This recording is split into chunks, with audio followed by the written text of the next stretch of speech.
अल्लाह ताला फरमांदा है कुरान मजीद फुरकान हकीम के अंदर के ए ईमान वाले हो, जिद्दों भी तुहाडे तरफ कोई नेमत तुहानू मिले, फरमाया कि तुसी जड़ी नेमत तुहानू अता की जावे, फरमाया तुसा उस नेमत दा शुक्र अदा करया करो। नेमत दा शुक्र अदा करया करो। शुक्र दी फजीलत की है, शुक्र दा मकाम की है। पाक अली मुश्किल कुशा रदी अल्लाह तआला अन्हु आप रावी ने फरमाया कि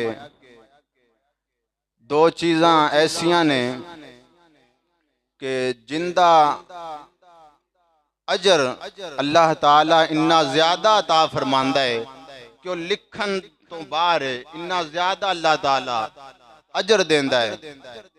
फरमाया कि एक अजर